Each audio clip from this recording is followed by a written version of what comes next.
Bom dia, bom dia.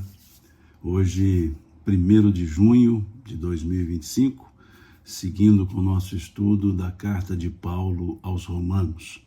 Hoje conversaremos sobre o capítulo 11 da carta de Paulo aos Romanos. Salvo engano, hoje é o nosso 17º encontro, a 17ª semana que estamos estudando a carta de Paulo. Hoje comecei um pouco mais atrasado em termos de horário, mas tentando sempre cumprir o nosso compromisso de domingo, que é esse estudo da carta de Paulo aos Romanos. Uma extensa carta, mas ao mesmo tempo, óbvio, profunda. Paulo se dirigindo aos romanos. Eu sempre deixo claro, eu sempre explico no início das lives que temos que situar Paulo em Corinto, escrevendo aos cristãos de Roma. E ali Paulo conversando com os cristãos de Roma por meio da epístola, mas ainda sem conhecer Roma. Paulo não havia ido a Roma quando ele escreve essa carta. Lá na comunidade de Corinto, ele escreve para a comunidade de Roma. E aí, óbvio, é uma carta extensa porque ele vai entrar em diversos detalhes, em diversos pontos de orientação. É uma carta orientativa, é uma carta argumentativa, é uma carta não teológica, embora alguns tenham feito dela uma base teológica, mas ela não é teológica, e é uma carta em que Paulo busca enaltecer os gentios, os cristãos gentios, no aspecto de merecedores da graça divina, e ao mesmo tempo chamar a atenção dos judeus e dos cristãos judeus para a relação desse chamado meu povo, assim dito por eles, em relação a Deus, para que esse meu povo entendesse que muitas vezes ele se desviou desse caminho e que poderia ainda desviar do caminho. E Paulo chama a atenção dos romanos, dos judeus cristãos de Roma, em relação ao fato de terem rejeitado a Jesus, não aqueles cristãos de Roma, óbvio, mas os judeus em maioria, rejeitado a Jesus, aquela pedra angular que estaria colocada em Sião. Então é esse o contexto da carta de Paulo, e agora o capítulo 11, no capítulo 11, Paulo vai trabalhar uma conjectura sobre o futuro de Israel, não no sentido profético, não no sentido, como eu posso dizer, apocalíptico. Ele vai falar do futuro no sentido da relação com o Criador. Ele vai falar que a rejeição constante nas profecias não era para sempre, não seria um final. Ele vai falar também dos últimos desígnios de Deus, dizendo ao povo que Deus era misericordioso para com todos, e no fim ele fecha um conjunto de ensinamentos sobre a maravilhosa sabedoria desses desígnios de Deus. Então esse é o capítulo 11, que segue, óbvio, o que vínhamos conversando nos últimos encontros, sempre Paulo fazendo esse não diria balanceamento, mas de certa forma uma balança entre que ele mostra, digamos, como está o prato da balança, né? Ou seja, como está o peso, se essa balança está equilibrada entre gentios e judeus, entre as promessas do Velho Testamento e a realização delas na figura de Jesus. Então esse é o contexto da carta de Paulo. Então vamos lendo aqui e conversando sobre esse capítulo 11 da carta paulina aos Romanos. Aí ele diz: pergunto, pois, terá Deus porventura rejeitado o seu povo? De modo nenhum, porque eu também sou israelita, da descendência de Abraão, da tribo de Benjamim. Deus não rejeitou o seu povo a quem de antemão conheceu. Ou não sabeis que a Escritura refere a respeito de Elias, como insta perante Deus contra Israel, dizendo: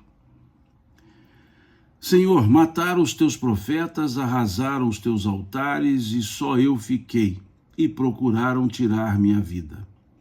Que lhe disse, porém, a resposta divina: reservei para mim 7.000 homens que não dobraram os joelhos diante de Baal. Então, o que Paulo está dizendo assim? Ele está colocando. Ele vai fazer um questionamento, porque ele questionava muito aos judeus. Ele questionava dizendo que os judeus estavam se distanciando daquilo que deveriam cultivar e que eles estavam rejeitando a pedra angular, rejeitando os ensinos do Cristo. Não estavam reconhecendo Jesus como sendo o Messias, o esperado, o ungido, aquele sobre o qual os profetas falavam, aquele sobre o qual os salmos eram cantados, ou para quem, em tese, os salmos também eram cantados. Então há essa crítica de Paulo. E aqui então ele faz, Deus porventura rejeitou o seu povo? Ou seja, rejeitou o povo de Israel? E ele mesmo responde, não. E ele até se justifica, dizendo que ele também não estava rejeitando, até porque ele era judeu, Paulo. Ele diz, porque eu também sou israelita, da descendência de Abraão, da tribo de Benjamim.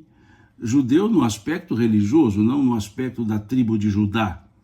Né? E ele não era da tribo de Judá, ele era da tribo de Benjamim, e que é oriundo da seção da tribo de José, ou seja, José não teve tribo e os seus filhos, netos de Jacó, tiveram a tribo, Benjamim, Efraim. Então, Paulo faz essa observação. E ele cita aqui a figura de Elias. Então, eu digo isso sempre, essa carta de Paulo, as cartas em geral, elas nos levam muito ao Velho Testamento. Muito. Aqui nesse conjunto que nós estamos conversando, sobre o qual nós estamos conversando, ele cita aqui Salmos, cita o profeta Samuel, ou seja, Samuel, né, cita aqui o livro dos reis, que é quando fala de Elias. Então é importante nós observarmos, volto a dizer, que a leitura, que muitas vezes a dificuldade para entender as cartas paulinas é porque há um certo desconhecimento do leitor a respeito do Velho Testamento, a respeito de onde Paulo buscava as fundamentações para o seu raciocínio. Aqui, por exemplo, se nós observarmos logo no início, terá Deus porventura rejeitado o seu povo? Isso vem de um salmo, que é o Salmo 94. Salvo engano, versículo 14, é o Salmo 94. Então, Paulo evoca aqueles clamores antigos, esse clamor do Salmo. Paulo evoca isso. Não é um dizer puro e simples da sua boca. Ele o faz trazendo digamos, a angústia mostrada em relação ao futuro de Israel. Aqui a Eugênia Cabral diz, Paulo cita provérbios também, cita sovejamento do Primeiro Testamento. Eugênia, bom dia, que bom que você está aí. Paulo cita diversos. Nessa citação, nesse conjunto de versículos, nós temos aqui Samuel, nós temos aqui Salmo, nós temos aqui a Reis, temos Reis capítulo 19, Reis no capítulo, quase o 19 inteiro. Então ele vai citando, nós veremos à frente, ele vai citar o profeta Isaías. Então é importante nós percebermos que, porque Paulo, ele era um fundamentador para as suas falas, ele fundamentava. Então ele queria mostrar que não eram palavras soltas, Ele buscava as referências. E ele cita muito aqui o que em outras cartas dele ele também citou. É muito comum aqui, por exemplo, nós temos citações que são da sua carta aos Coríntios, que ele fala aos Coríntios também. E está falando aos romanos, e tem sentido, porque ele está em Corinto falando aos romanos. Então significa que ele pode ter buscado os seus elementos, que essa carta aos romanos, embora ela seja a primeira na estrutura, ela é mais antiga, ela é mais nova, desculpe, do que as outras cartas dele. Embora na estrutura do Novo Testamento ela venha primeiro. Mas ela é uma carta mais antiga. Ele já havia escrito para outros povos. Então ele traz citações que ele já havia feito. Por quê? Porque ele trata o mesmo assunto com povos, com grupos de eclesias diferentes. Então há assuntos que semelhantemente ele trabalhou aos romanos, aos coríntios. Semelhantemente ele trabalha aos romanos e trabalhou aos efésios. E ele cita muito as falas do Cristo, por óbvio, porque o grande fundamento de Paulo é que ele encontrou-se com Jesus. É que ele foi chamado por Jesus. Porque essa é a ideia do apostolado. Os apóstolos, eles entendiam que só poderiam ser apóstolos aqueles que conheceram de fato Jesus. E até eles vão além, dizendo que aqueles que conheceram Jesus e todo o seu ensino e todo o seu sacrifício. E Paulo vai dizer que ele era apóstolo, porque ele havia conhecido Jesus ressurreto, o Jesus ressurreto, o Jesus reaparecido, e que o próprio Jesus é que o chamou. Então aqui nós veremos, tem um momento que ele fala, eu sou o apóstolo dos gentios. Esse título, apóstolo dos gentios, não foram terceiros que deram a ele. Ele assim se chamava. Ele a si mesmo assim se chamava, de o apóstolo dos gentios. Então, ler as cartas de Paulo é uma viagem, no bom sentido, no Velho Testamento, no Novo Testamento, nas falas de Jesus e nas próprias suas falas de Paulo, quando ele traz elementos que ele já trouxe em outras cartas. E há nas outras cartas elementos que ele já havia tratado aos romanos, as que foram escritas depois. Então, é uma aula, digamos, é uma viagem literária que Paulo faz, literária no aspecto de passear pelos diversos livros do Velho e Novo Testamentos. Agora, sem entender a proposta do Velho Testamento, dificulta um pouco entender os dizeres paulinos, porque ele faz esse movimento pendular. Ele vai ao Velho Testamento, ao Novo Testamento, ao Velho Testamento, ao Novo Testamento, ele faz esse movimento pendular para fundamentar o argumento, até porque ele tinha que convencer os judeus. Ele tinha que convencer toda aquela estrutura do pensamento judaico, seja ele a estrutura farisaica ou a estrutura dos saduceus, ele tinha que fazer esse convencimento. E ele fazia o convencimento buscando a fundamentação teórica. Paulo era um exímio, analista, ele fazia as análises, mas ao mesmo tempo ele fundamentava os seus raciocínios. Os fundamentos epistemológicos de Paulo eram precisos, e quase todos eles calçados ou na fala do Cristo ou no Velho Testamento. É muito interessante isso. Ele não cita nenhum outro apóstolo que tem escrito epístola. Ele cita a si mesmo algumas vezes, mas ele forma esse raciocínio. E se a gente trabalhar com esse eixo, que ele está mostrando aos judeus que eles se desgarraram e precisavam retornar, está mostrando aos judeus cristãos que precisavam aplicar o ensinamento do Cristo, inclusive mais do que as obras da lei, e ele fala aos gentios que eles também eram merecedores da graça divina, e eles eram, sim, tal qual os judeus, irmãos, no processo de filiação ao mesmo Pai que Jesus havia trazido. Então esse é o eixo para interpretar toda a estrutura da carta de Paulo aos Romanos, todo ele, né? E a Eugênia pergunta aqui, quando você fala Novo Testamento, é o que viria a compor o Novo Testamento, o NT, não é? Pois o cânon do Novo Testamento é ulterior aos primeiros séculos. Sim, sim. O cânon do Novo Testamento, ele começa na estrutura colocada com os evangelistas.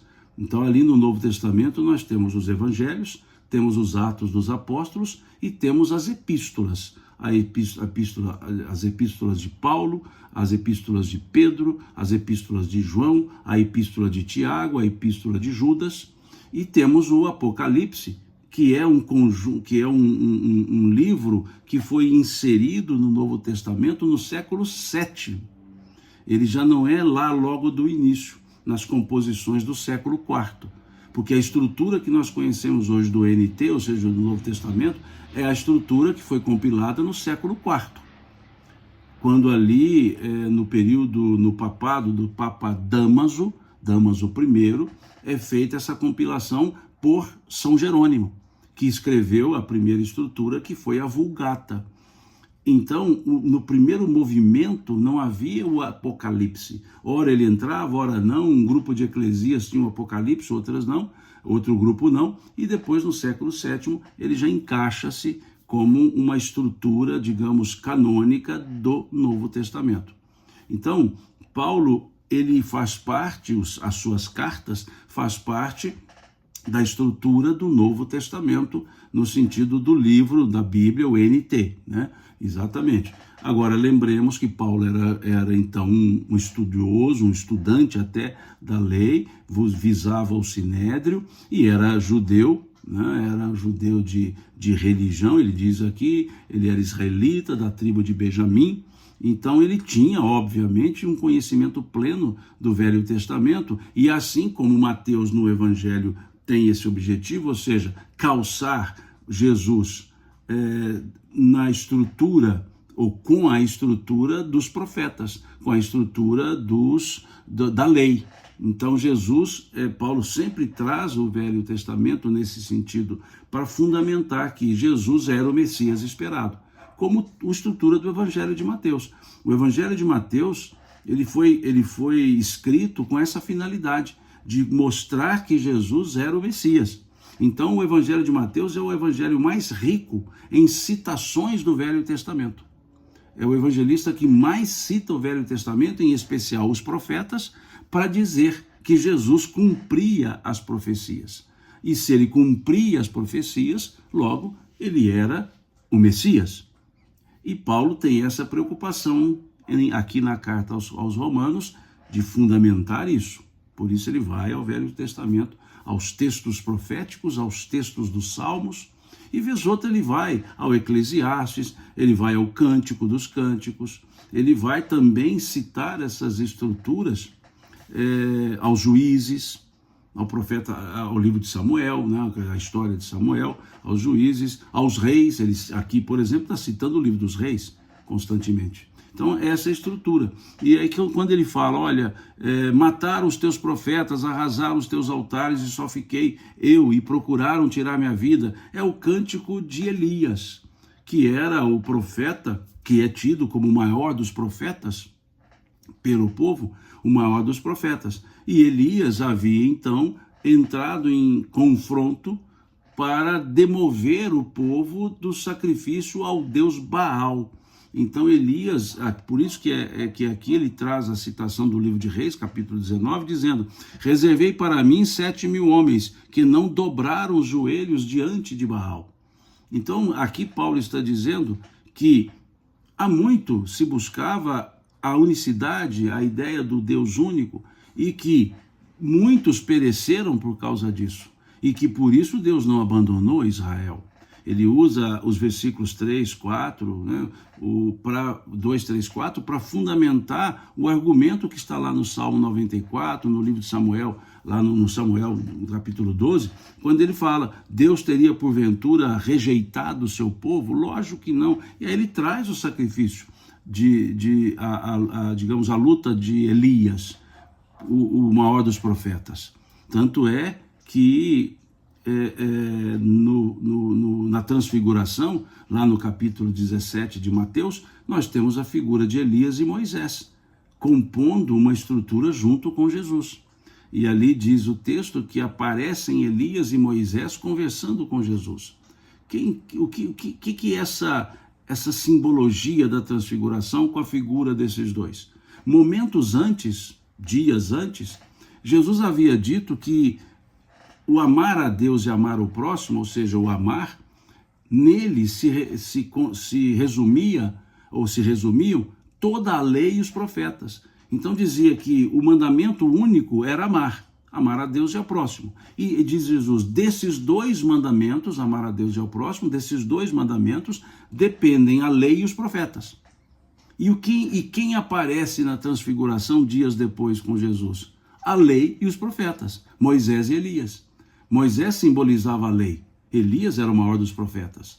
E quem estava conversando com a lei e com os profetas? O amor, que Jesus simbolizava o amor. Então aquilo que ele havia dito antes, que do amar a Deus e amar ao próximo dependeriam a lei e os profetas, na transfiguração isso é mostrado.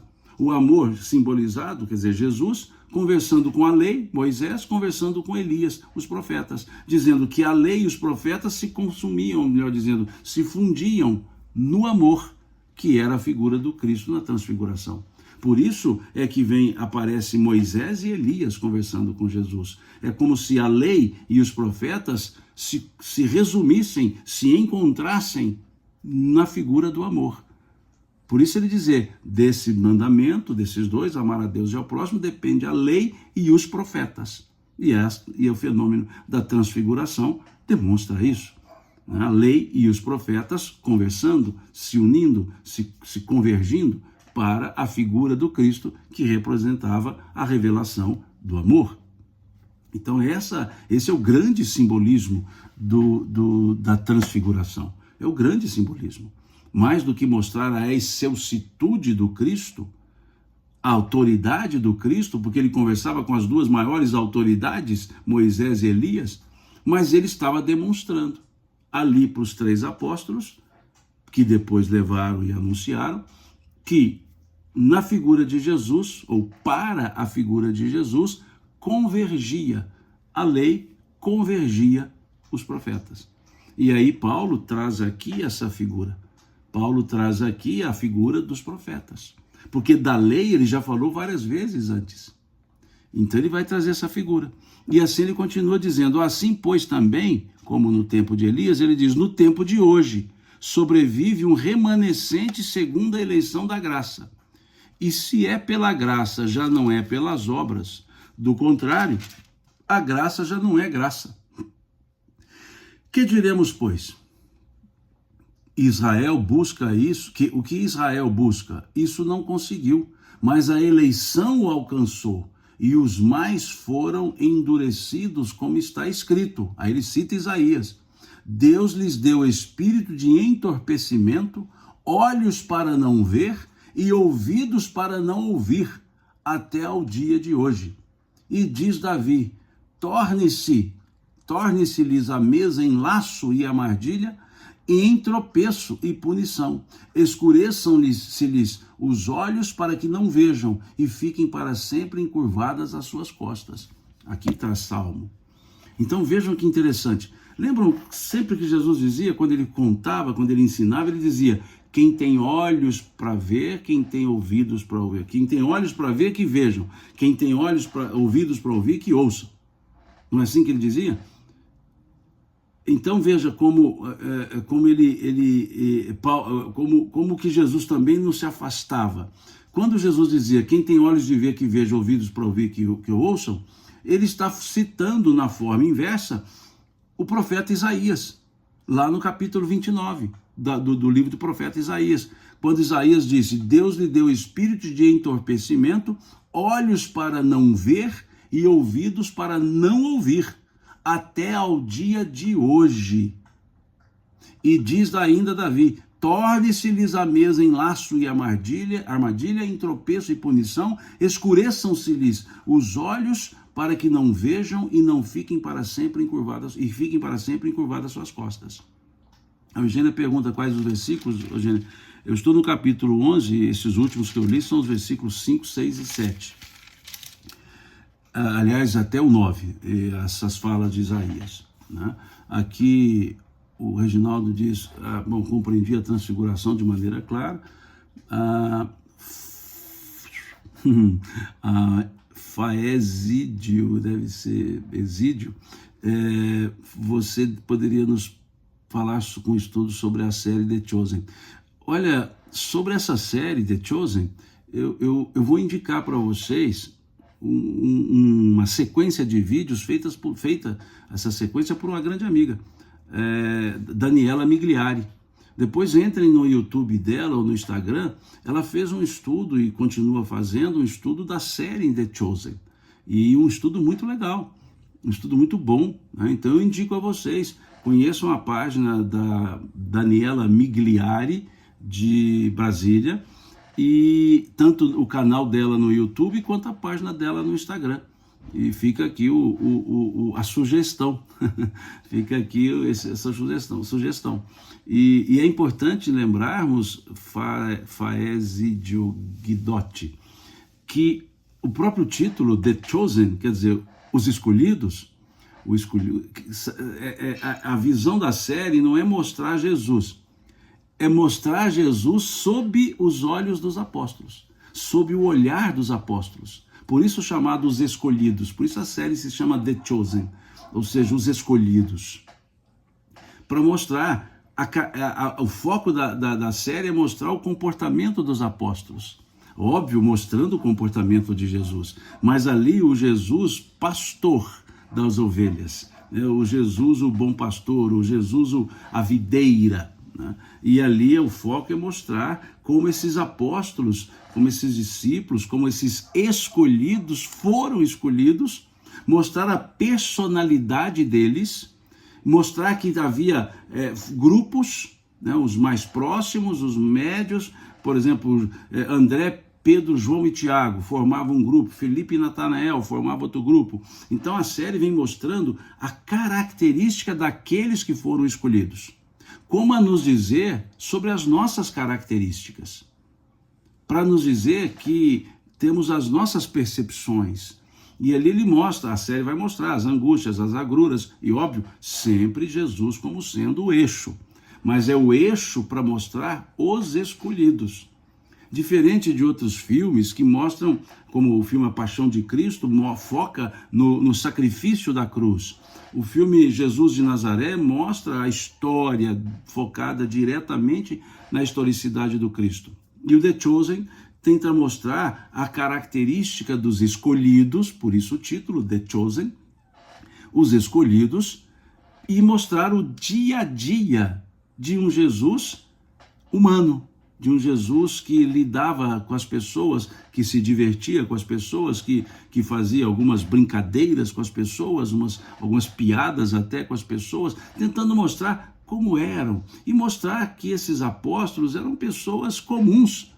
Os escolhidos por ele eram comuns, simples, dedicados, confusos em alguns momentos, exaltados em outros. Então essa é a estrutura da série The Chosen, que é uma excelente série, e eu já vi algumas vezes pessoas criticando a série, dizendo, mas Jesus não era assim. Em tese, ele teria que ser assim, porque um ser puro como Jesus não seria um ser emburrado.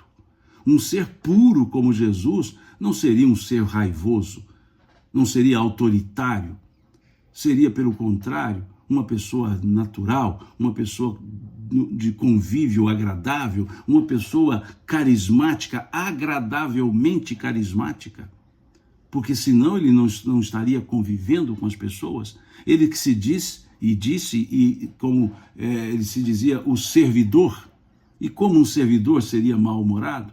Então Jesus está para muito mais, para o perfil mostrado em The Chosen do que o perfil trazido pela teologia limitada, digamos, obnubilada, que traz uma figura de um Jesus carrancudo, de um Jesus sério, no sentido de enraivecido, de um Jesus de poucas palavras, de um Jesus nada carismático. Não, pelo contrário, ele teria que ser justamente carismático, agradável.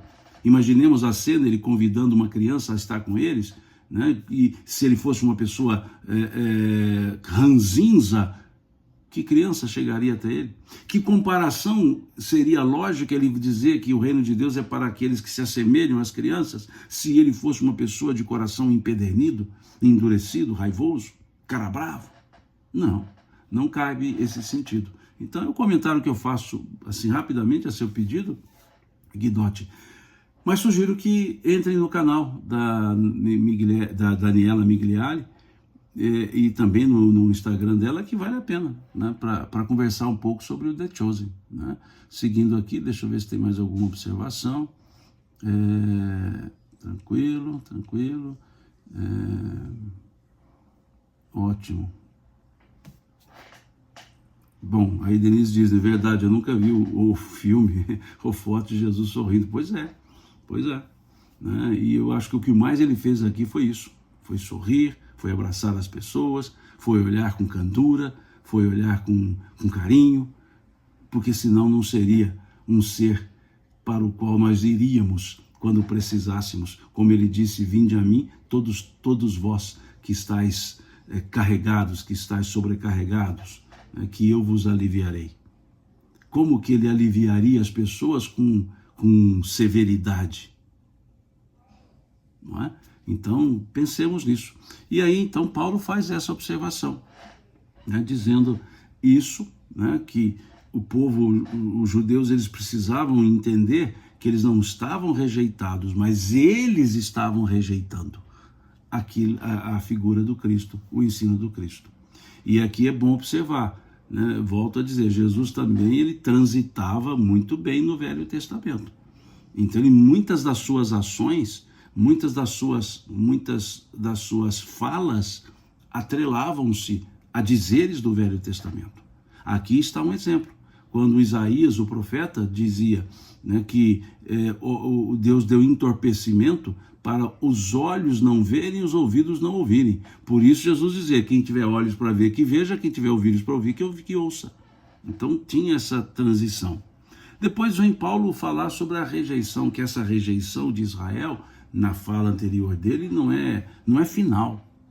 Ele diz assim, no versículo 11, pergunto, pois, porventura tropeçaram para que caíssem? De modo nenhum, Paulo responde. O bom é que ele faz a pergunta e ele responde. Mas pela sua transgressão veio a salvação aos gentios, para pô-los em ciúmes. Ciúmes pelos próprios judeus. E aqui é que ele vai dizer que ele é o apóstolo dos gentios. Diz, ora, se a transgressão deles redundou em riqueza para o mundo e o seu abatimento em riqueza para os gentios, quanto mais a sua plenitude. Veja. Então ele está dizendo o seguinte, essa rejeição ela não é final. Se entenderem que o Cristo é o Messias esperado, ou foi o Messias esperado, haveria, né, a abundância no entendimento sobre o que da vida. E ele diz, pela sua transgressão veio a salvação aos gentios, ou seja, como os judeus não seguiram aquilo que se esperava, não interpretaram as escrituras na forma que as trouxessem para o Cristo, os gentios se exaltaram, ou seja, os gentios receberam isso.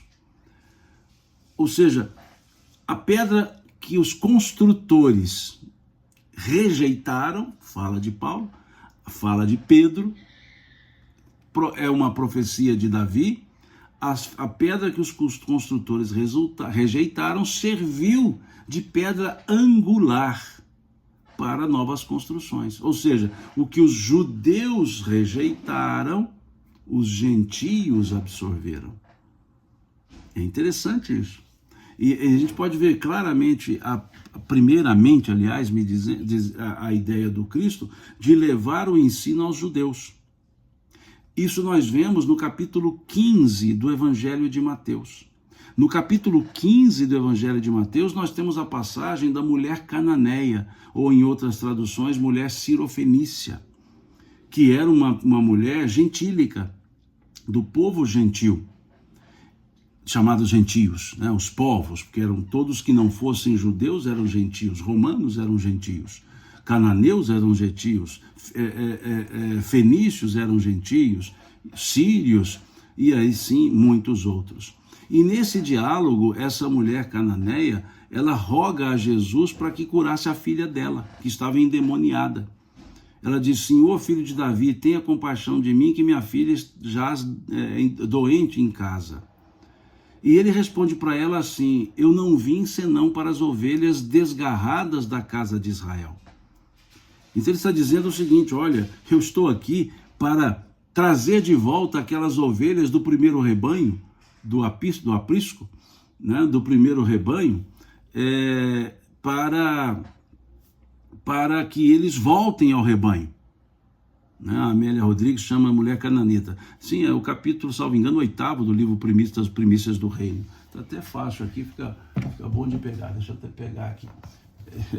O Primícias do Reino. Salvo engano, é o capítulo 8º do livro Primícias do Reino. Deixa eu pegar aqui.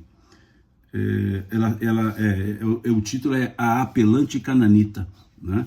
É o capítulo 8º do livro Primícias do Reino, esse meu aqui antiguinho, que aliás é um livro excelente, que são passagens contadas pelo espírito Amélia Rodrigues, pela psicografia do Divaldo Franco, passagens que muitas vezes não estão claras nos evangelhos, né? ou nos fatos. Então ela o chama de mulher cananita, por quê? Porque ela era da Cananeia, ela era dos povos cananeus. E quem eram os cananeus? Os descendentes de Cã, né? Na figura lá do antigo Noé, né? Sete, Cã, né? Jafé. Então, os cananeus. E para os judeus, os cananeus eram gentílicos, não eram genuinamente israelita, não eram israelitas. Então também eles eram da terra da antiga Canaã, né? Os cananeus da Canaã antiga, né? Ou seja, aquela que Abraão foi prometida a Moisés, a Moisés, aliás, foi habitada pelo povo de Abraão e depois prometida a Moisés quando da volta dos judeus da diáspora para o Egito. Então a mulher é chamada cananeia porque vinha de Canaã, dos cananeus, dos descendentes de Cã, e ali eram chamados cananeus. E por que era chamada também sírio-fenícia? Porque os cananeus, eles tinham digamos que uma junção, uma mistura étnica, fenícios, sírios, e para separar dos sírios e dos fenícios, tinham aqueles que eram chamados cirofenícios, que em grande maioria eram os cananeus. E é interessante lembrar que essa passagem, ela se dá justamente quando Jesus estava na Fenícia. Ele estava na sua viagem a Tiro, Sidom, e lá acontece esse fato. Mas bem lembrado, Eugênio, obrigado. E isso é interessante, porque ali Jesus está dizendo: eu primeiro preciso trazer esse ensino, relembrar a essas ovelhas que se desgarraram. E é um diálogo até pesado, aparentemente, porque Jesus, na sequência, diz a ela: não convém dar aos cachorrinhos a comida dos senhores. Ou seja, eu não posso dar a você um ensinamento que é separado para eles, porque eles entendem, é o povo eleito, eles entendem e vocês ainda não. Aí essa mulher vira-se para Jesus e diz: mas até mesmo os cachorrinhos comem as migalhas que caem das mesas dos senhores. Ela disse a ele assim: Senhor, eu não quero o ensino que o Senhor trouxe para ele, basta-me o que eles estão rejeitando. O que eles não estão querendo fazer, nós queremos fazer. O ensino que eles não absorveram, nós absorvemos. Por isso ela já começa chamando Jesus por filho de Davi, mostrando que ela sabia a origem messiânica de Jesus. Ela o tinha como um libertador de consciências. Tanto que ela não chama Jesus, minha filha está doente. Ela diz, Senhor, filho de Davi. Então, mostrando que ela tinha um conhecimento acerca de quem era Jesus, o que era rejeitado pelos judeus. Então, por isso, Paulo dizer aqui que a transgressão, por meio dessa transgressão dos judeus, veio a salvação dos gentios.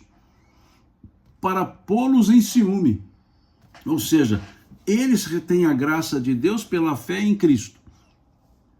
E os judeus pelo excessivo apego às obras da lei. E aí ele segue dizendo: dirijo-me a vós outros, que sois gentios. Ele está falando com os romanos, ele escreve à comunidade de Roma. Dirijo-me a vós outros, que sois gentios, visto, pois, que eu sou apóstolo dos gentios. Então, quem que se denomina apóstolo dos gentios? O próprio Paulo. Então, não foi um terceiro que disse: Paulo é o apóstolo dos gentios. Não, ele mesmo disse sobre si, dizendo: pois que eu sou apóstolo dos gentios. Mas aí é que está, a Denise diz: na minha Bíblia está apóstolo das nações. Aí que vem o aspecto. O que são as nações? Todos os povos. Não é a nação de Israel, as nações. Que é, Denise, o que foi dito por Jesus a Ananias, que diz a ele: ele é o vaso que eu escolhi para levar o meu evangelho a todas as nações. Então, por isso, Paulo se dizia apóstolo dos gentios. É interessante isso. E aqui eu faço uma observação sobre a Bíblia de Jerusalém, que a Denise cita.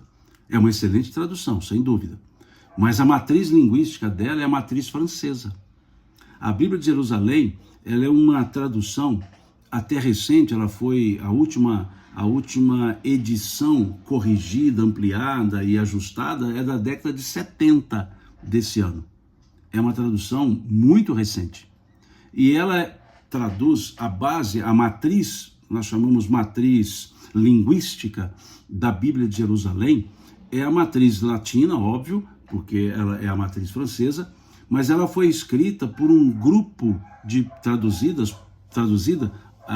por um grupo de estudiosos, nos quais estavam tradutores, filologistas, arqueologistas, geógrafos. Então é uma Bíblia que a função dela não é trazer os textos ipsis verbis, é trazer os textos com as possíveis traduções. E se observar, é uma Bíblia rica em notas de rodapé. E as notas de rodapé trazem as possíveis traduções, que não só aquela que está no texto. Então é uma matriz que a gente fala que as Bíblias traduzidas por João Ferreira de Almeida, elas têm uma matriz linguística portuguesa, da língua portuguesa. A Bíblia de Jerusalém, a matriz linguística é a língua francesa. Nós temos que entender que o texto traduzido foi traduzido para o francês, com toda a estrutura da matriz linguística, ela é latina, mas uma matriz linguística francesa. E do francês foi traduzido para o português. A tradução de João Ferreira de Almeida, ela sai dos textos gregos diretos para o português. Diferente da Bíblia de Jerusalém, que sai dos textos gregos para o francês e depois veio para a tradução. E ela foi trabalhada nos anos 50, quando ela apareceu, essa tradução, e lá nos anos 70 ela foi dada como terminada. Então é uma matriz linguística totalmente diferente. Deixa eu abrir aqui para pegar, que é essa estrutura da Bíblia de Jerusalém, que é uma estrutura de matriz linguística bem diferente, e como eu digo a vocês, ela traz muitas notas de rodapé, E as notas de rodapé não são semelhantes às notas, por exemplo, das Bíblias de estudos, como essa que eu utilizo aqui, que eu gosto muito, que é a Bíblia de Estudo de Genebra. Dá para ver o tanto que eu gosto, né? Tá toda já esfarrapada, tadinha, toda já estragada, porque é a que eu mais uso. Que diferença tem entre as Bíblias de Estudos e a Bíblia de Jerusalém? A preocupação da Bíblia de Estudo não é com a tradução especificamente, é com as referências. São Bíblias de referência. Então ela sempre referencia o texto atual a textos antigos, a textos outros. Lá nos textos antigos, eles referenciam com os textos do Novo Testamento que tratam daqueles assuntos. E vem também com interpretações. Já a Bíblia de Jerusalém, ela se ocupa muito em trazer a historicidade, a matriz da língua e alguns elementos interpretativos sem focar por demais em referência, embora ela faça referência. Na Bíblia de Jerusalém, as explicações elas vêm nas rodapés e as referências para fins de grupo de estudos, ou seja, de referência linguística, ela vem na lateral. Diferente de outras Bíblias de estudos, que a nota de rodapé também é extensa. Isso aqui tudo é nota de rodapé, veja, esse aqui é o texto da carta, isso tudo aqui é nota de rodapé. E as notas de rodapé, elas trazem explicações para as expressões, e aqui, ó, vem os capítulos e versículos para serem analisados, e no texto, perto das palavras, vem umas letrinhas. A, B, C, D. Aí você pega, por exemplo, capítulo 12, versículo 1. Aí você vem aqui, capítulo 12, versículo 1, letrinha A. Aí a letrinha A fala assim, olha, isso aqui está lá em Isaías, etc, etc. Então, são matrizes diferentes. E temos também uma ótima Bíblia também, que é a chamada King James, que é a Bíblia da matriz inglesa. Também é uma Bíblia de estudos, com boas notas de rodapé. Mas vejamos, texto grego para o inglês, e veja, 1611, que é a tradução, século 17. Então, texto grego para a matriz inglesa, a chamada Bíblia King James, e temos a Bíblia de Jerusalém, textos gregos traduzidos para o francês, matriz francesa. Anos 50 do século 20, a matriz inglesa, a chamada King James, século 17. E as traduções de João Ferreira de Almeida, elas vêm quase todas, aliás, ela foi feita, não toda a Bíblia, temos que lembrar que o João Ferreira de Almeida, ele não traduziu toda a Bíblia, ele faleceu antes, mas é do século 17 também, é lá de 1600 e alguma coisinha, né? Então, só aproveitando o gancho, né, porque já que está aqui perto, eu sempre deixo as Bíblias aqui no lugar mais próximo, onde eu estudo, né? Só levanto a mão e pego as Bíblias, é mais fácil. Então, isso tudo aqui, desculpa, são parênteses. Eu tenho esse hábito, quem não está acostumado ainda comigo, eu paro o assunto, abro um parêntese e gosto de explicar, porque eu entendo que a pergunta feita, ela merece todo o nosso respeito, toda a nossa consideração em tentar respondê-la. Pode ser que eu não consiga, porque tem coisas que vão me perguntar e eu também não sei, mas eu deixo aqui bem anotadinho para eu pesquisar depois. Mas assim, eu acho importante, as observações que vocês fazem, eu acho importante parar nelas e dar uma conversada sobre elas. Porque eu digo aqui, isso aqui não é um monólogo, isso aqui é um diálogo. É um diálogo, eu falo, vocês escrevem.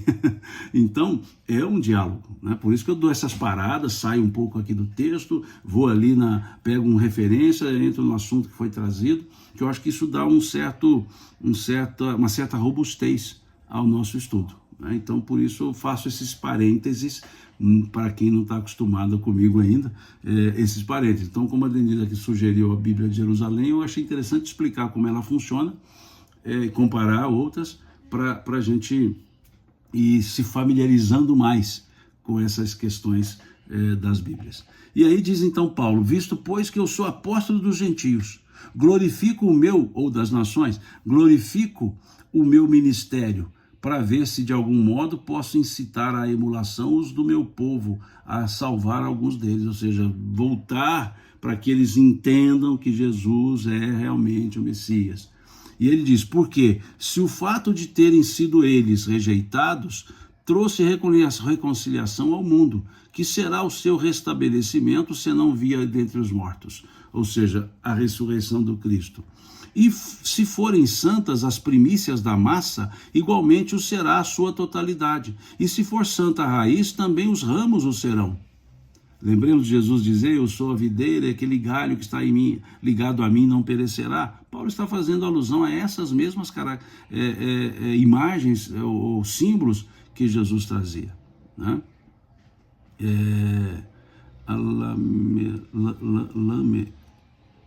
Desculpa, eu não sabia expressar aqui o nome, está escrito assim, lamerola, né? Deve ser uma abreviação. Ela diz assim, você pensou em fazer um estudo online da Bíblia? Não, da Bíblia não.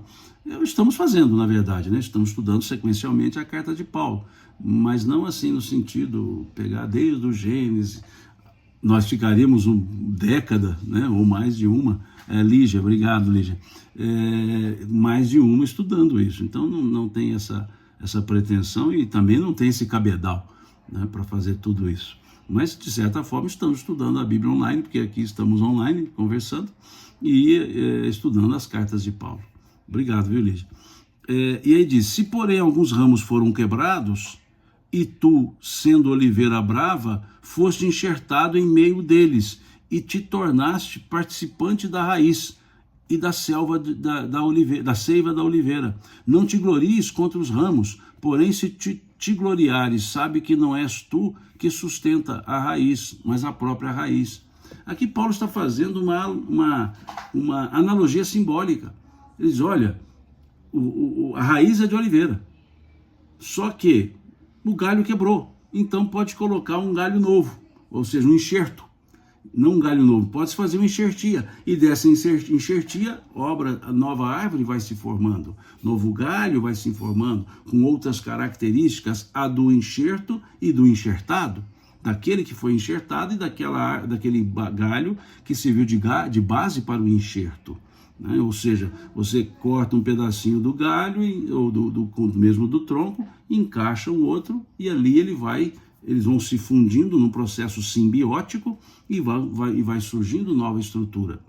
Então ele está comparando isso, que o galho que se quebrou, os judeus, veio o enxerto, os gentios. E ali nova árvore se formaria. E por quê? Porque a força da árvore não estava nos galhos, e sim na raiz. E a raiz era Jesus, a fé em Jesus. Então é isso que Paulo está dizendo. Dirás, pois, versículo 19, alguns ramos foram quebrados para que eu fosse enxertado. Bem, pela sua incredulidade foram quebrados, os judeus. Tu, porém, mediante a fé, estás firmes. Quem? Os judeus cristãos. Não te ensoberbeças, mas teme, porque se Deus não poupou os ramos naturais, também não te poupará. Olha que força essa frase de Paulo. Considerai, pois, a bondade e a severidade de Deus para com os que caíram, severidade, mas para contigo a bondade de Deus. Se nela permaneceres, doutra sorte também tu serás cortado.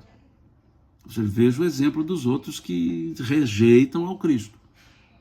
Eles também, se não permanecerem na incredulidade, serão enxertados. Pois Deus é poderoso para os enxertar de novo. Ou seja, tá bom, o galho quebrou, vão enxertar o próprio galho que havia se quebrado. Pois se foste cortado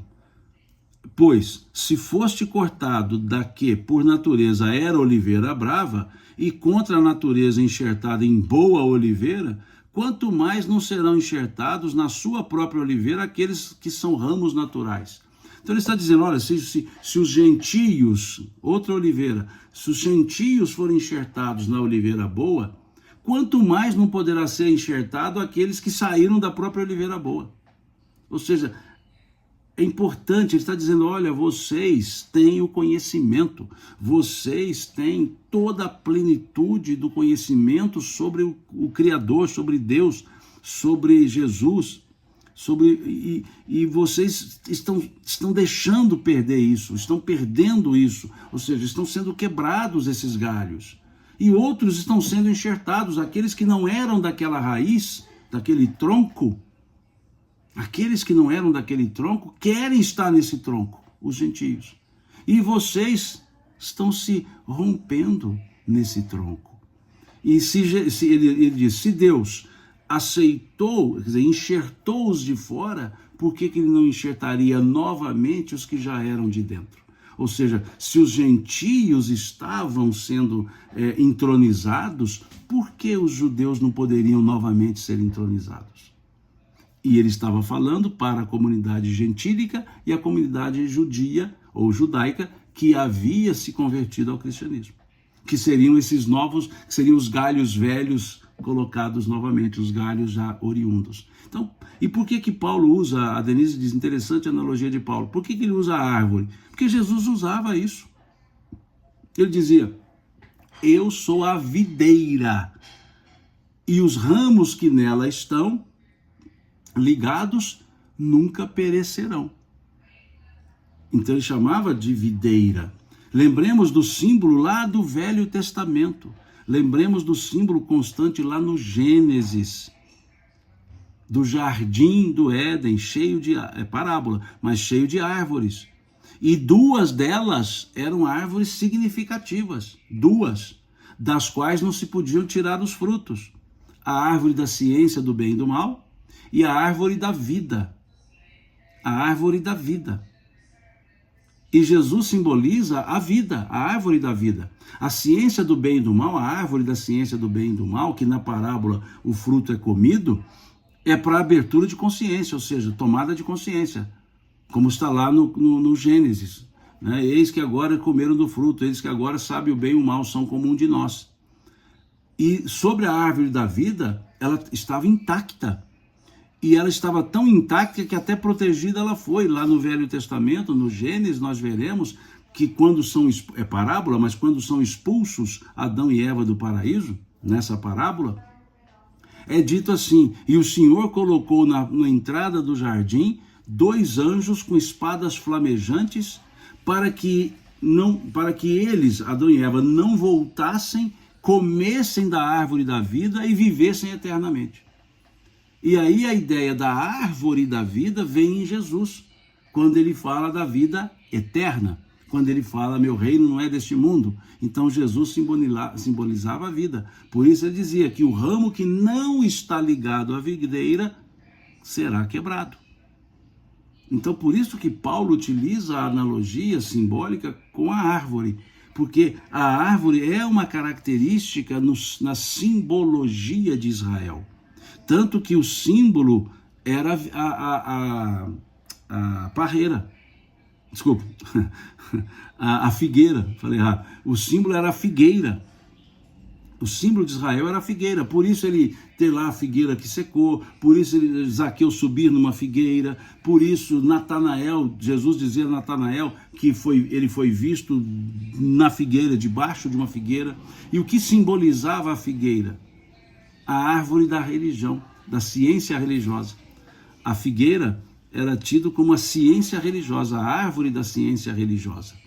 Por isso, lá na parábola de Adão e Eva, na parábola, como é que eles se mostram para o Senhor depois de comer o fruto da árvore da ciência do bem e do mal? Se mostram cobertos com folhas de figueira. Ou seja, agora eles têm consciência. Então eles falavam porque estávamos nus. E aí o Senhor pergunta, mas quem disse a vocês que vocês estavam nus? Quer dizer, vocês não tinham consciência disso, que vocês não se enxergavam. E ele diz, aí que o Senhor diz, comeram do fruto da ciência do bem e do mal. E aí eles cozeram para si roupas de folhas de figueira. Por quê? É a árvore símbolo da ciência religiosa, né, para Israel, né, para a época. Então, por isso essa comparação belíssima que Paulo faz sobre as árvores. E aí, então, ele diz, né, lá no versículo 24, pois se foste cortado da que por natureza era oliveira brava, e contra a natureza enxertado em boa oliveira, quanto mais não serão enxertados na sua própria oliveira aqueles que são ramos naturais. Ou seja, judeus, se os gentios aceitaram, por que não vocês? Todos são filhos de Deus. E aí segue dizendo, porque não quero, irmãos, que ignoreis esse mistério, para que não sejais presumidos em vós mesmos, que veio o endurecimento em parte a Israel, até que haja entrado a plenitude dos gentios. E assim todo o Israel será salvo, como está escrito. Aí ele cita Isaías novamente. Virá de Sião o libertador, e ele apartará de Jacó as impiedades. Esta é a minha aliança com eles, quando eu tirar os seus pecados. Então o que Paulo está dizendo aqui, versículo 25 a 28? Está dizendo o seguinte, que assim como veio o endurecimento em parte para a Israel, também ele diz que até que haja entrado a plenitude dos gentios. O que é a plenitude dos gentios? Eles reconheceram Jesus como o Messias. Então, quando Israel entendesse que Jesus era Messias, aí sim o endurecimento desapareceria. Porque o endurecimento é da lei. A lei mosaica é uma lei impositiva, uma lei dura, uma lei implacável, uma lei que preconizava atitudes exteriores, as obras, mas não necessariamente o sentimento. Por isso Paulo dizer que a graça divina, ou seja, é de graça. Deus não cobra. Deus não cobra a salvação. A lei cobrava, porque tinha que praticar obras, tinha que ir ao templo, tinha que ser circuncidado, tinha que cumprir os rituais. Então, por isso que Paulo dizia que não são as obras que salvam. Volta a dizer, Paulo aqui aos Romanos, a palavra obras são obras da lei, não quer dizer caridade. Obras, querendo dizer caridade, é da carta de Tiago. Tiago, quando escreve a sua carta, escreve que as obras salvam, ele se refere à caridade. Paulo, quando fala que as obras não salvam, ele se refere às obras da lei, aos rituais que a lei estabelecia. Então, por isso ele dizer, porque não quero, irmãos, que ignoreis esse mistério, que veio endurecimento em parte a Israel, até que haja entrado a plenitude dos gentios. E assim todo Israel será salvo, como está escrito. Virá de Sião o libertador, e ele apartará de Jacó as impiedades. Esta é a minha aliança com eles, quando eu tirar os seus pecados. E aí ele segue. Aí veja que legal. Quanto ao evangelho, são eles inimigos por vossa causa. Quanto, porém, à eleição, amados por causa dos patriarcas, porque os dons e a vocação de Deus são irrevogáveis. Porque é assim como vós também outrora fostes desobedientes a Deus, mas agora alcançastes misericórdia à vista da desobediência deles. Assim também estes agora foram desobedientes, para que igualmente eles alcancem a misericórdia à vista que vos foi concedida. Porque Deus a todos encerrou na desobediência, a fim de usar a misericórdia para com todos. A profundidade da riqueza, tanto da sabedoria como do conhecimento de Deus, quão insondáveis são os seus juízos e quão inescrutáveis os seus caminhos. Quem, pois, conheceu a mente do Senhor? Ou quem foi o seu conselheiro? Ou quem primeiro deu a ele para que ele venha a ser restituído? Porque dele e por meio dele e para ele são todas as coisas. A ele, pois, a glória eternamente. E ele põe amém. Né? Aqui faço até uma observação sobre a palavra amém. É interessante. Nós falamos amém com o sentido latino da palavra. Do latim amém, que quer dizer assim seja. Assim espero que aconteça. Mas na língua hebraica, o amém significa verdade. Em nome da verdade, essa é a verdade. Por isso, amém. O amém no hebraico não tem o sentido de assim seja, no aspecto assim, ai, tomara que aconteça. Não, não. Amém no hebraico quer dizer, isso é um ponto de verdade. Certeza. Por isso, vocês encontrarão traduções, por exemplo, no Novo Testamento, a tradução trazida pelo Haroldo, em vez de vocês verem a expressão em verdade, te digo, vocês encontrarão amém, amém, te digo. Porque quis deixar a palavra, porque a tradução da expressão amém, ela não comporta a envergadura do que essa palavra quer dizer. Amém no hebraico é como se fosse uma verdadeira frase. É como se fosse assim, isso é a plena verdade com a qual concordo e sei que ela se aplica. Seria mais ou menos isso. Então, na tradução do Haroldo, ele optou em deixar a palavra original, amém, porque aí vem o sentido que ela traz, e não traduziu em verdade. Por isso, e há o detalhe do amém que vem do latim, que é outra estrutura. O amém do latim quer dizer assim seja. É o que nós usamos muitas vezes nos finais das preces. Dizemos lá a prece e dizemos amém. Quer dizer assim seja. Mas para a fala de Jesus, o amém não quer dizer assim seja, porque amém no hebraico não é assim seja, é essa verdade consolidada. Então, quando ele diz assim, porque dele, por meio dele, para ele são todas as coisas, a ele, pois, a glória eternamente. Amém. Ou seja, assinado, verdade. Né? Então é interessante também isso. Então o que Paulo está dizendo aqui? Que Deus é misericordioso. Quando colocaram Deus duro, implacável, ele faz a pergunta: quem, pois, conheceu a mente do Senhor? E aí podemos trazer também para o lado da teologia, que não é uma crítica. Não é uma crítica. Né? A teologia não é isso, mas é uma observação que nós precisamos ter. Porque o aspecto teológico, ou seja, estudo sobre Deus, teologos, né, conhecimento sobre Deus, na verdade estudo, né, um conhecimento da palavra, da verdade, teologia, esse estudo de Deus é feito com olhos humanos. Então, eu digo que a teologia é um reducionismo de Deus ao nível humano. É no nível humano tentar explicar Deus.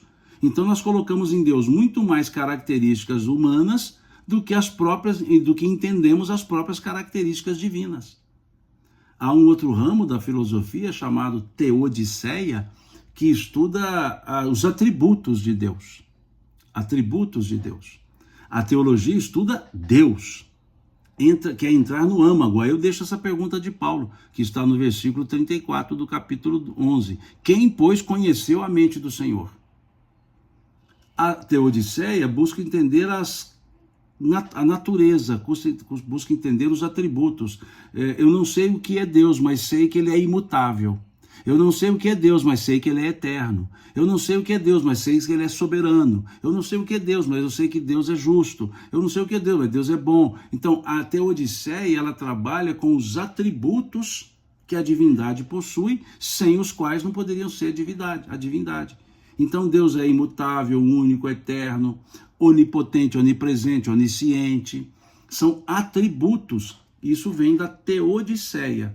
E a teologia quer dizer, Deus pensa assim, Deus faz assim. Então, é algo importante, a teologia, importante, mas que é reducionista. Ou seja, como eu não consigo me elevar a Deus, eu reduzo Deus a mim. Essa é a ideia do pensamento, digamos, obnubilado. Né? Mas é compreensível. Não temos como estudar o desconhecido senão partindo de elementos conhecidos. Então, pelo conhecido, nós vamos interpretando o desconhecido. E quando passamos a conhecê-lo, pode ser que as bases que usamos para interpretá-lo não sirvam mais. Então, não estou criticando o aspecto teológico, até porque sou um estudante da teologia. Mas eu estou ponderando isso, e Paulo vem trazer esse aspecto, quando ele questiona, vejam, para dizer, Deus quer assim, deixa de querer, tem que fazer assim, porque Deus fica bravo, é porque o Paulo está dizendo, quão insondáveis são os seus juízos, ou seja, a lei de Deus, e quão inescrutáveis os seus caminhos. Quem, pois, conheceu a mente do Senhor? Ou quem foi o seu conselheiro? Ou quem primeiro deu a ele para que lhe venha a ser restituído? Ou seja, eu vou cobrar de Deus. Quem de nós deu alguma coisa a Deus? Como cobrar de Deus algo se ele não nos deve? Quem de nós deu algo a Deus para que cobrasse dele de volta? É isso que Paulo está dizendo. E aí nós vemos muitas vezes falas atuais dizendo isso. Precisamos cobrar de Deus porque foi uma promessa dele. Deus não faz promessa. Porque Deus é onisciente. Ele sabe o que vai acontecer. Ele não precisa prometer. Ele já sabe o que vai acontecer. Senão ele não seria Deus. Atributo da divindade, teodiceia, onisciência. Por que ele então faria isso? Por que nós vamos dizer, Deus tem que me restituir? Restituir o quê? Quem de nós deu alguma coisa a Deus? Ele é que deu-nos tudo. Ao nos criar, ele nos deu o elemento essencial e perene, a vida. O que nós temos que cobrar de Deus? Nada. Só se cobra quando se é credor. Quem é credor de Deus? Ah, mas eu sigo as suas leis. Isso não é ser credor. Isso é o natural, é o que se espera. Então é isso que Paulo está dizendo. Veja, quem primeiro deu a ele para que lhe venha a ser restituído? Ou seja, como que alguém cobra algo de Deus se ninguém deu nada a Deus? Ah, mas eu eu cumpri as suas leis. Não, isso eu não dei, então, eu só cumpri as leis. Ele que me deu a lei, me deu a oportunidade, e eu só apenas estou vivenciando-a, cumprindo-a, ou seja, nada mais do que uma pura e simples obrigação. Então, esse versículos 33 a 36 é para a gente ler várias vezes. Várias vezes. A profundidade da riqueza, tanto da sabedoria como do conhecimento de Deus. Ó, profundidade, ele faz uma exclamação, né? Um louvor, né? Ó, profundidade da riqueza, tanto da sabedoria como conhecimento de Deus. Quão insondáveis são os seus juízos e quão inescrutáveis os seus caminhos. Tudo exclamação. Quem, pois, aí sim vem a interrogação, quem, pois, conheceu a mente do Senhor? Quem foi seu conselheiro? Ou quem primeiro deu a ele para que lhe venha a ser restituído? Porque dele, e por meio dele, e para ele são todas as coisas. A ele, pois, a glória eternamente. E assina embaixo. Amém, diz ele. E assim encerra o capítulo 11. Então vejamos que perfeição é essa estrutura de Paulo. Né? O bom seria se nós pudéssemos estudar assim, sem dar um interregno de uma semana, porque a gente acaba, quando chega na semana que vem, esquece um pouco a sequência que vinha sendo trabalhada no raciocínio paulino. Então por isso que eu gosto sempre no início trazer um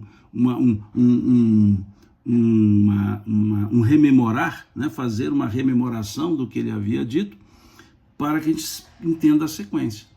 Então, no próximo domingo, nós falaremos do capítulo 12, começaremos, né, o capítulo 12, não dá para trabalhar todo o capítulo 12, e o capítulo 12 ele é muito interessante, pequenininho, bem menor do que o 11, mas muito interessante.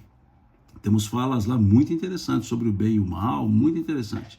Então esse foi o nosso estudo de hoje, capítulo 11 da carta de Paulo aos Romanos. Na próxima semana iremos para o capítulo 12. Eu vou deixar só um versículozinho do capítulo 12 aqui para a gente entender a profundidade dele. Não vos conformeis com este século, com este mundo, mas transformai-vos pela renovação da vossa mente, para que experimenteis qual seja a boa, agradável e perfeita vontade de Deus. Só esse versículozinho para a gente entender esse capítulo 12 da carta de Paulo aos Romanos. Avançamos um pouquinho, 1h12, normalmente o estudo é 1 hora. Agradeço a vocês pela paciência de acompanhar o estudo, pelo companheirismo. Volto a falar do Primícias do Reino, do livro interessante, que foi lembrado aqui pela Eugênia. E esse livro, Primícias do Reino, estamos eu e Adriane Bacarim fazendo um estudo de 15 em 15 dias às terças-feiras.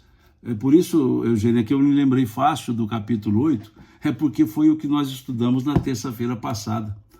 Então, por isso que me veio à mente fácil, quando você disse da mulher cananita, a lembrança a capítulo 8 do Primícias do Reino, porque eu tinha estudado, nós tínhamos feito uma live terça-feira passada, eu e Adriano Bagarim, sobre esse capítulo. Né? Então está lá no YouTube, né, da sala, o YouTube onde estão os estudos que estamos fazendo eu e a Adriane, está lá no canal da Sala Virtual Joana de Ângeles, um canal no YouTube, Sala Virtual Joana de Ângeles. Lá tem uma playlist dos nossos estudos que fazemos às quintas-feiras, às terças-feiras, que na próxima, inclusive, nós vamos falar sobre o capítulo 9, né, do Primícias do Reino.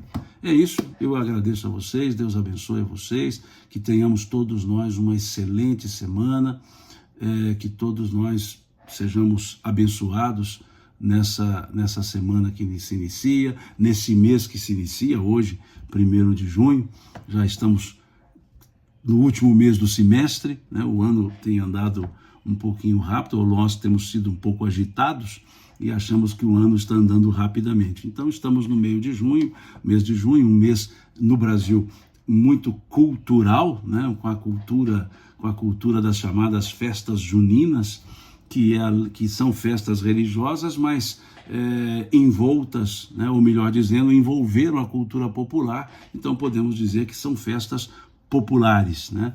É o mês mais friozinho, é o mês lá das pipocas, né, dos amendoins, dos festejos, e fica aqui então essa alegria do início do mês de junho para o nosso dia a dia, né? Mais uma vez, muito obrigado mesmo a todos vocês, fiquem com Deus e até domingo que vem, né, se Deus quiser.